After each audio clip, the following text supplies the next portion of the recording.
नमस्कार साथियों, आप देख रहे हैं द मानस वॉइस। आप सभी का स्वागत है।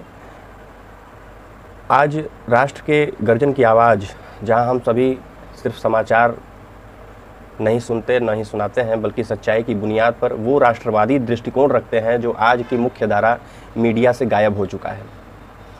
आज हम आपको ले चलेंगे रूस और यूक्रेन के उस मोर्चे पर जहां 2 जून 2025 को इतिहास ने करवट ली। एक और ऑपरेशन स्पाइडर्स वेब की गूंज और दूसरी ओर यूक्रेन का रूस पर प्रतिघात। आज की इस रिपोर्ट में सिर्फ घटना नहीं, उसका असर, उसकी रणनीति और उसके पीछे छिपी वैश्विक राजनीति का विश्लेषण करेंगे। तो जुड़िए हमारे साथ इस विश्लेषण में। अधिक से अधिक लोग इस वीडियो को देखिए, जानिए। ऑपरेशन स्पाइडर्स वेब, रूस का भयंकर ड्रोन आक्रमण करने का ये एक प्रोग्राम था यूक्रेन के ऊपर। रूस ने 2 जून 2025 को यूक्रेन के खिलाफ जिस सैन्य अभियान की शुरुआत की, उसका नाम दिया ऑपरेशन स्पाइडर्स वेब, यानी मकड़ी का जाल। यह कोई सामान्य हमला नहीं था, ये एक ऐसा समन्वित ड्रोन अटैक था जिसमें आधुनिकतम तकनीक, कृत्रिम बुद्धिमत्ता और सटीक सैन्य खुफिया का ऐसा मिश्रण था जो आज तक युद्ध के इतिहास में कम ही देखा गया है। लगभग 217 ड्रोन, जी हाँ, आपने बिल्कुल सही सुना, 217 ड्रोन को एक साथ यूक्रेन की हवाई स्थलीय संरचनाओं पर दागा गया। ये ड्रोन सिर्फ बारूद नहीं लाए थे, ये लाए थे भय, अव्यवस्था और रणनीतिक विनाश का संदेश।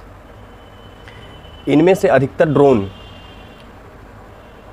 शहद 226 नए जाला 7X AI गाइडेड कमिकाज ड्रोन्स थे, जिनमें टारगेट को लॉक करके खुद को विस्फोट से उड़ा देने की क्षमता थी। किन ठिकानों को निशाना बनाया गया रूस के द्वारा? रूसी हमलों में यूक्रेन के प्रमुख सैन्य ठिकाने जैसे कि खार्किव, डिनिप्रो के एयर डिफेंस ग्रिड, पश्चिमी यूक्रेन के यारोस्लाव सैन्य ड्रोन फैक्ट्री, कीव के पास स्थित रेडार और संचार केंद्र,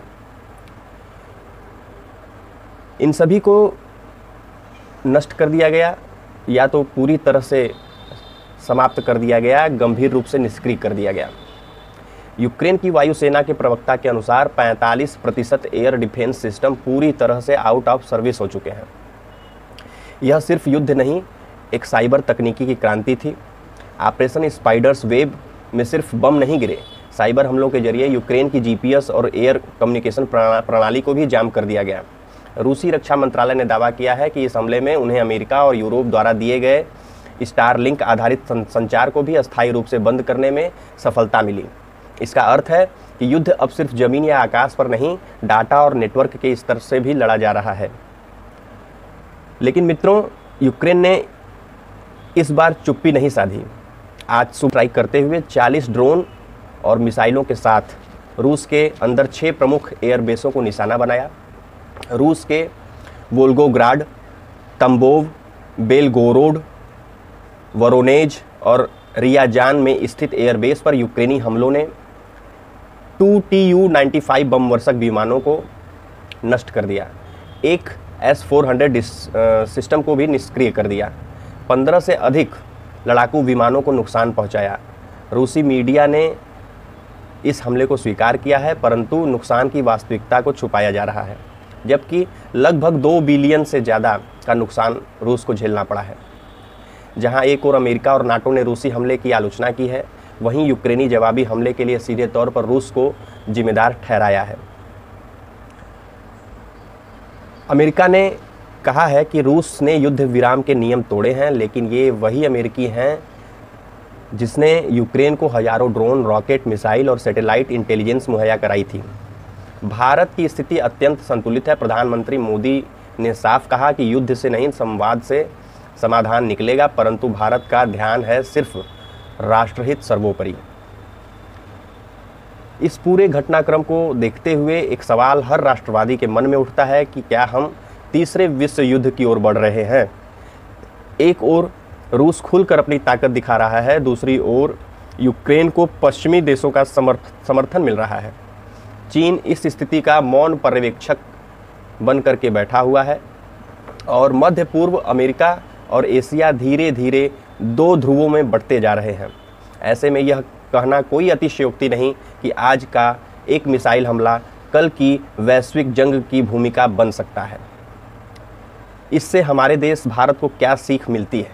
इस पूरे संघर्ष से भारत के लिए कई रणनीतिक सबक निकलते हैं। भविष्य का युद्ध ड्रोन, AI और साइबर हथियारों का युद्ध होगा।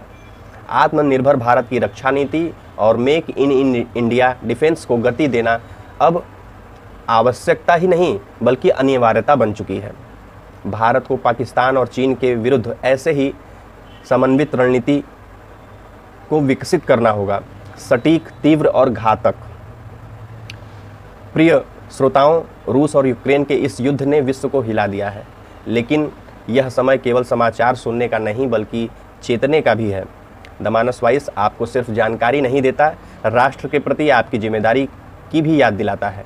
आइए, जागिए, समझिए और तय कीजिए कि भारत को इस वैश्विक परिवर्तन के युग में क्या भूमिका निभानी है, एक दर्शक की या एक निर्णायक शक्ति की।